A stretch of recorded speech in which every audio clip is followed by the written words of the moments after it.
Hello guys, good morning. So my name is Judy, the IP speaker of Spartans Worldwide. So for today's video, pag-uusapan po natin kung paano ba mag-change ng password, no? And kung paano mag-forgot password sa ating system, okay? So lalo na sa mga matagal na hindi nakapag-login sa inyong system or di kaya gusto mong palitan ang inyong password sa ating SCAN system. Okay, so before po yun, kung hindi ka pa nakapag-subscribe sa aming YouTube channel, RP World, okay, subscribe mo na po yan para updated ka po palagi sa aming mga i-upload na video po dito, lalo na sa ating technical concern, okay? So, sundan mo lang po ang video na to step by step, tapusin mo sa dulo po para at least malaman mo siya kung paano siya gagawin. So guys, una mong gagawin, no, punta ka sa iyong Google Chrome. Okay? So dito ilalagay natin o ita-type natin ang website ni Spartans Worldwide. Okay? So sa ngayon po, ito po yung gagamitin natin, spartansworldwide.org. Ayan. Then ito po yung lalabas. So dito, since nakalimutan mo ang iyong password, okay? So gagawin natin is mag-forgot password po tayo. So i-click mo lang yung forgot password.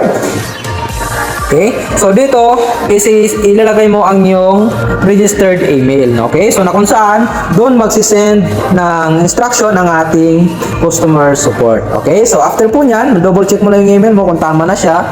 Then click mo lang po yung submit. Okay, so mapapansin po natin dyan, lahat ng mga sinend na instruction doon po sa email po natin. Okay, so okay mo lang po yan. Then punta ka ngayon doon sa mismong email. Yan, so back mo lang po yan. Tapos napunta ka sa Gmail mo. Okay. So, syempre make sure na yung email na ginamit mo po doon is nakalagin dito. Okay? So, yan, makikita po natin yan, no? May mag-email sa iyo yung no reply. Okay? Yung Spartans Worldwide. Okay? So, yan po, may greetings po yan. Then, i-click mo lang po yung reset password.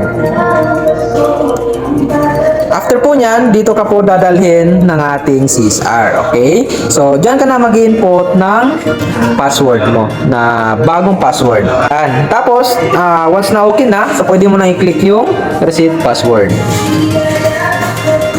Okay, so yan, makikita po natin, password has been successfully reset. So, yun, na-reset na po yung ating password, no, sa pag-forgot password natin. So, gagawin natin, syempre, is magsasign in na tayo. Okay?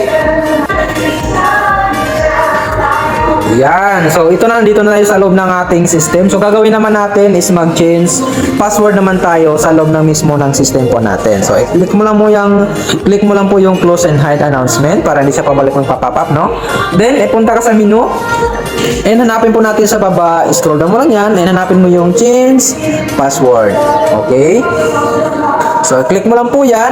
So, after po yan, gagawin mo is punta ka ulit sa iyong Gmail account. Ayan. So, okay mo lang po yan. Tapos, punta ka ulit sa iyong Gmail.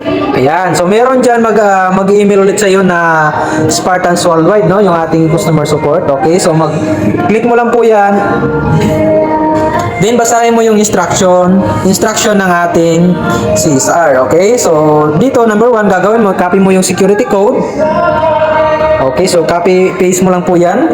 Then number 2, i-click mo nyo po yung nakalagay dyan na click here, no? So, ibig sabihin, pag blue yan, is clickable po yan. Okay, so, before mo siya gawin, make sure na mabasa mo po dito yung nakalagay po dyan, no?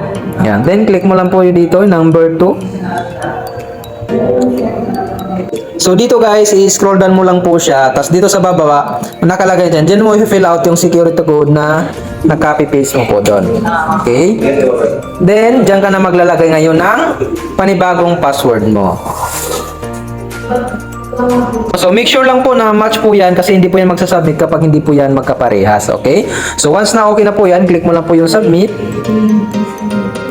And after po nyan, updated na po yung password. Okay? So, ganun lang kasimple, no? Sana po ay may natutunan kayo ay nasundan nyo po yung ating video. Okay? So, maraming salamat sa panonood and paki-like and follow na rin po tayo para updated ka po sa ating next technical tutorials.